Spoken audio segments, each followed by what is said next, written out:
बिस्मिल्लाहिर्रहमानिर्रहीम। अस्सलाम वालेकुम स्टूडेंट। आज की इस वीडियो में हम डिस्कस करने जा रहे हैं class 9 physics federal board chapter number 2 के last 2 numericals. Question number 7 numerical को स्टार्ट करते हैं। क्वेश्चन 7 का डेटा कुछ यूँ है आपके सामने। If a ball is drop from a high building and it reaches ground in 5 second. आपने एक बॉल को ड्रॉप किया एक बिल्डिंग से, जो कि नीचे पहुंचते हुए बॉल ने 5 सेकेंड टाइम खर्च की।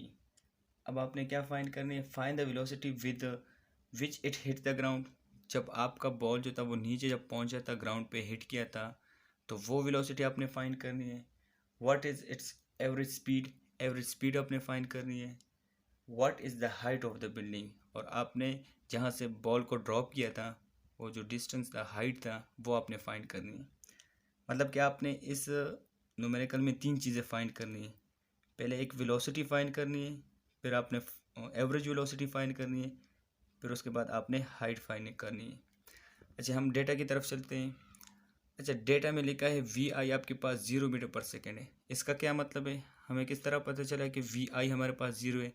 क्योंकि हम दोबारा ज़रा अपने स्टेटमेंट की तरफ चले जाते हैं। If a ball is drop from a high building, यानी कि आपने बॉल को ड्रॉप किया एक बिल्डिंग से।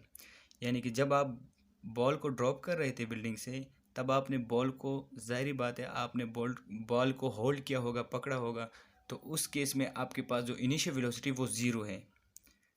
तो मैं दोबारा ये पॉइंट आपको बता दूं कि वी आई आपके पास 0 क्यों बना? क्योंकि आपने बॉल को अगर बिल्डिंग से ड्रॉप करना है, तो ज़ाहिर बात है आपने बॉल को होल्ड किया होगा, पकड़ा होगा, तो उस सिचुएशन में आपके पास ज़ाहिर बात है इनिशियल वेलोसिटी 0 ही होगी, क्योंकि आपने उस टाइम बॉल को होल्ड किया हुआ था, पकड़ा हुआ था।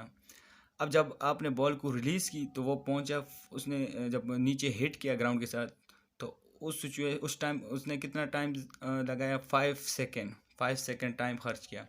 ग्रेविटेशन की वैल्यू आप यहाँ पे 10 मीटर पर सेकेंड भी ले सकते हैं और 9.8 भी ले सकते हैं। तो ग्रेविटेशन वैल्यू यहाँ पे 10 मीटर पर सेकेंड है। अब हमें किस तरह पता है फाइनल? ज़ाहिर बात है, आपने जब बॉल को रिलीज़ कर दिया, छोड़ दिया, तो वो ग्राउंड पहुँचते हुए 5 सेकेंड खर्च। अब हमें क्या फाइंड करना है? फाइनल वेलोसिटी फाइंड करनी है। अच्छा, उसके बाद हमने एवरेज स्पीड फाइंड करनी है, उसके बाद हाइट फाइंड करनी है। तो पहले फाइनल वेलोसिटी की तरफ चलते हैं फाइंड करने के लिए। तो वी नो डेट हमारे पास अभी ये इक्वेशन की तरफ से 3 इक्वेशन हमारे पास है।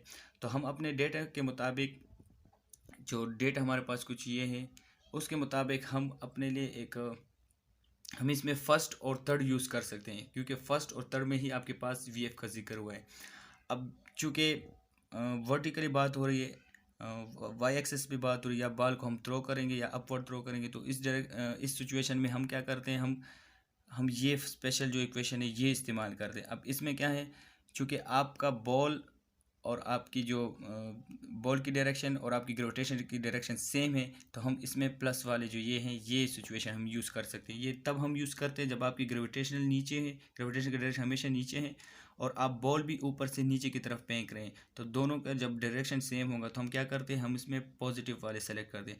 तो हम इसमें फ़र्स्ट और थर्ड को यूज़ कर सकते हैं, लेकिन अपने डेटा के रिक्वायरमेंट के मुताबिक हम इसमें फ़र्स्ट सेलेक्ट करेंगे। तो हम ये वाला इक्वेशन जो है ये यहाँ पे यूज़ करेंगे। सो यहाँ पे मैं लिख सकता हूँ we know that v F is equal to we I plus g t. A को हमने रिप्लेस किया इस फार्मूले में, ए को रिप्लेस किया किस में? जी में। तो हम यहाँ पे इस पुट कर सकते हैं। बाकी आपने सब वैल्यू पुट करनी है। वी आई की जगह आपके पास 0 है, यहाँ पे देख सकते हैं, और जी की वैल्यू आपके पास 10 है, और टाइम कितना था? 5 सेकेंड। तो आप इसमें पुट कर ले तो वी एफ इजिकल टू आपके पास 50 मीटर पर सेकेंड आ जाएगा। इसी तरह अब हमने एवरेज फाइंड करनी है। तो एवरेज के लिए हम क्या करते हैं? हम दोनों को प्लस कर लेते, वी आई और वी एफ। आपके पास वी आई वेलोसिटी और वी एफ फाइनल वेलोसिटी, हम दोनों को प्लस कर लेते, तो 2 पे डिवाइड कर लेते, जितनी क्वांटिटी होंगी उसी पे डिवाइड करेंगे। तो 0 + 50। अब 50 को आप 2 पे डिवाइड कर ले तो आपके पास एवरेज आ जाएगी 25 मीटर पर सेकेंड। अब नाउ टू फाइंड हाइट। अब हमने क्या करना है? हाइट फाइंड करनी है। हाइट के लिए भी वही फार्मूला यहाँ से हम उठा लेते हैं। अब हाइट के लिए हम यहाँ 2 या इक्वेशन नंबर 3 इन दोनों में से यूज़ कर सकते हैं। तो मैंने यहाँ पे यूज़ किया एच इक्वेशन नंबर 2 को। तो h बराबर है आपके पास v I t plus half g t square.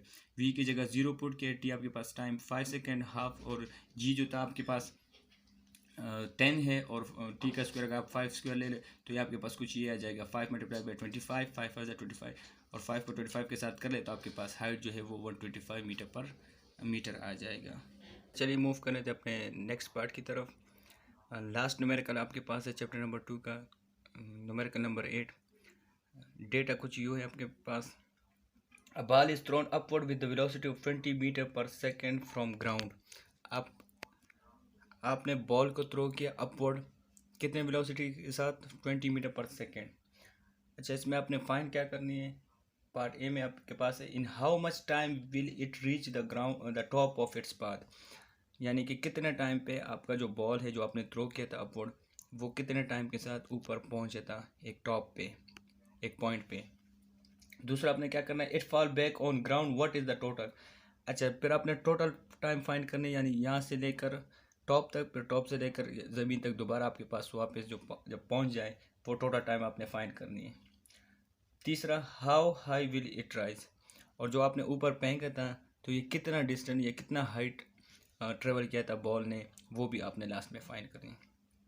अच्छा, अगर आप ये देख लें तो ये आप इससे पहले जो हमने न्यूमेरिकल किया था नंबर 7, उसका बिल्कुल ऑपोजिट है। उसमें आपने ऊपर से ड्रॉप किया था बॉल नीचे, और इस केस में आप बॉल को नीचे से अपवर्ड थ्रो कर रहे हैं, तो ये एक दूसरे के बिल्कुल ऑपोजिट हैं। तो डेटा कुछ ये हैं। इनिशियल वेलोसिटी आपके पास वी आई कितना है? 20 मीटर पर सेकंड, यानी आप 20 मीटर पर सेकंड के साथ उसको थ्रो कर रहे हैं, ऊपर फेंक रहे हैं। वी एफ फाइनल वेलोसिटी आपके पास 0 मीटर पर सेकंड। इसी तरह जी की वैल्यू आपके पास 10 मीटर पर सेकंड स्क्वायर। टाइम आपने फाइंड करनी है, और फिर उसके बाद ये डैश जो लगा हुआ है ये रिप्रेजेंट करे टोटल टाइम को। फिर आपने टोटल फाइंड करनी है, और इसके साथ साथ लास्ट में आपने हाइट फाइंड करनी है। सो फार्मूले की तरफ आ जाए, सोल्यूशन की तरफ। वी नो डेट, यही 3 इक्वेशन हमने अब यूज़ करनी। अब इस केस में हमने कौन सी यूज़ करनी? हमने ये वाली यूज़ करनी, ये जो नीचे लिखा है, क्योंकि आपके पास ग्रेविटेशनल नीचे है, लेकिन आप जो बॉल को थ्रो कर रहे हैं तो वो आप अपवर्ड यानी कि अपोजिट डायरेक्शन में बॉल को थ्रो करें, तो इसमें आपने माइनस ही यूज़ करने। इससे पहले न्यूमेरिकल में हमने क्या किया था? हमने प्लस वाले को यूज़ किया था। क्यों? क्योंकि आपने ऊपर से बॉल नीचे ड्रॉप करनी है, और आपका ग्रेविटेशन का जो डायरेक्शन है वो भी नीचे है, तो इसलिए हमने प्लस वाला यूज़ किया था। ये जहन में याद रखिए। इस केस में हम क्या करेंगे? इस केस में हम ऑपोजिट काम कर रहे हैं, तो इसलिए हम माइनस को ही यूज़ करेंगे। तो हम ये फर्स्ट इक्वेशन को यहाँ पे यूज़ कर सकते हैं, V F is equal to we I minus G T. तो यहाँ पे हमने क्या यूज़ किया? V F is equal to we I minus G T. V F आपके पास 0 है तो हमने 0 पुट की, और वी आई आपके पास 20 है क्योंकि आपने 20 मीटर पर सेकंड के साथ बॉल को थ्रो किया था, और जी की वैल्यू आपके पास 10 है। अच्छा, हमें टी की वैल्यू चाहिए, तो हमने 20 को दूसरे साइड पे मूव किया, तो ये आपके पास -20 बन गया। ये -10 है, माइनस माइनस कैंसल, 10 को हमने वहाँ पे शिफ्ट किया, तो आपके पास टाइम जो है वो 2 सेकेंड बना।